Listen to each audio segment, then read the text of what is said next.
Great, thank you, Carter. Coming up here on the Geico Halftime Report, Les Miles, BJ, and I will show you a couple of top 10 teams struggling as they try to stay in the playoff hunt after this word from your local station. CBS Sports presents the Geico Halftime Report. Geico. 15 minutes could save you 15% or more on car insurance.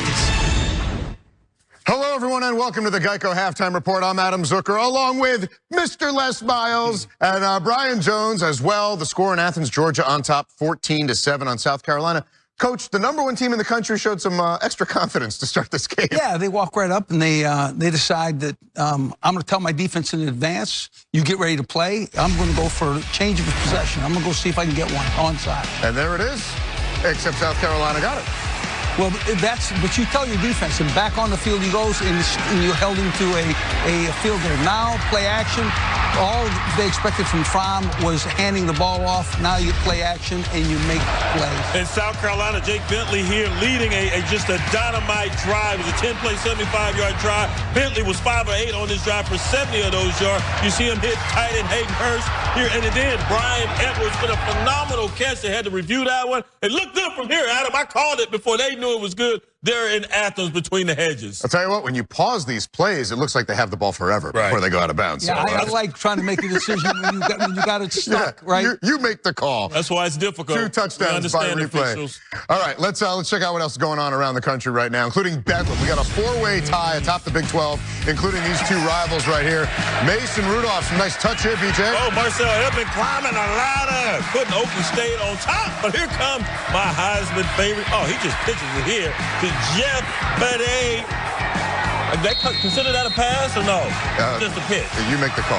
Okay, I'm just going to keep saying that. All right. All right, first place in the ACC Atlantic on the line. Clemson against an NC State team that really should have beaten them last year, Coach. And how about Ray May McCloud through everybody here? He just keeps going. He just keeps running. No one's going to get him, Coach. You think that the guy with the ball, you try to go after that guy. That's the idea. And they can't get Ryan Finley either. He completed his first 14 passes, gets one to Jalen Samuels right there, up by 4 late in the first half, and they are at home. And Notre Dame, man, they can run the ball. #3 in the country, Brandon Wimbush, BJ, wise when he runs. He is. He needs to take care of that basket of bread there right there. And he gets in the end zone. But here comes Wake Forest without one of their best receivers. And you see the quarterback, John Wolf, right up the gut of that. What's been looking like a great Notre Dame defense, Wimbush. I'll see you that one, Mr. Wolford, and then I'll take it right up. Your defense got 50 yards on the run, a team that's averaging over 300 yards rushing since only 55 versus Georgia. Up by 2 touchdowns right now. Now to the day in the SEC. A&M and Auburn. The away team has won every meeting since A&M joined the conference, and here comes Auburn's special teams. Nick Ruffin making the block. Malik Miller pounces on it. And, Coach, how about Jarrett Stidham? He's on point today.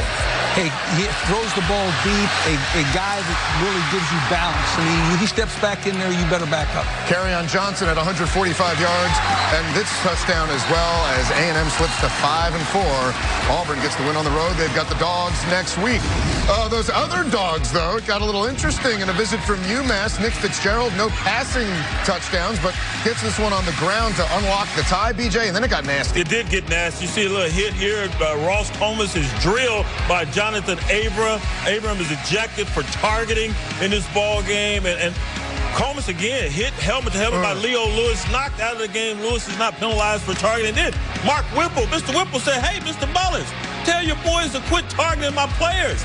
They're a little testy there at the end of the ball game. The New England native as well. That's an important Coach piece. Mullen. And that's player safety, and I could see where he could have some emotion, real passion. Well, an emotional day for the Gators, and Randy Shannon putting Malik Zaire there to start this game against the Tigers, and he throws a pick right there. He would be pulled for Felipe Franks.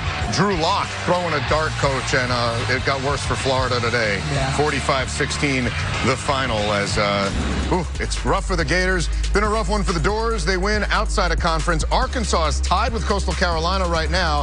Georgia fans rooting for Ole Miss because if they beat Kentucky and Georgia wins, the Dogs clinch the East.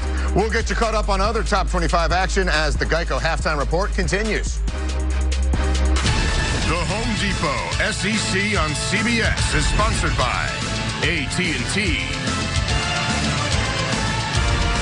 Domino's, Bank. And by Geico.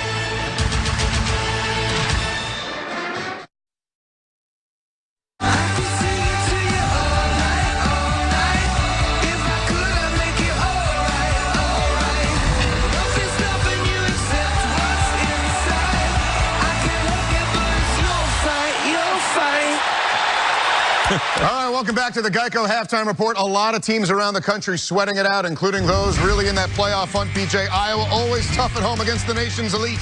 What a beautiful pass here. Nate Stanley to Noah Fant.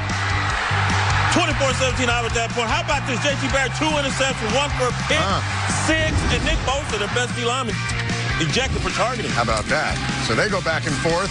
Michigan State and Brian Lewerke, a bunch of fakes, and then a deep pass in a game that's finally at halftime. It started at noon. There was a 3.5-hour lightning delay. Got it up with Penn State. Game 2 of our doubleheader. Number 19 LSU, number 2 Alabama in a primetime SEC showdown. The 12th consecutive meeting where both are ranked in the AP poll. Tide has won the last 6. I don't need to tell Les Miles that, but Coach has picked the Tigers to win tonight. Shocker. This is a game that is on the schedule. Everybody looks forward to it. The excitement and preparation is there. They're ready to come to the field. I can tell you that they want to measure themselves against a great Alabama team, but they believe they can. I'm just hugging myself here, Coach, because I got goosebumps just thinking about this. Because there's going to be a lot of hard hitting. It's one of those slobber knocker ball games, but you're wrong. Alabama will win. They're going to take that young offensive line to task and show them a few things. Awesome. Les Miles with us throughout the night. We thank you for watching the Geico Halftime Report. Coming up, the second half of South Carolina and Georgia. CBS Sports presents the Geico Halftime Report. Geico. 15 minutes could save you 15% or more on car insurance.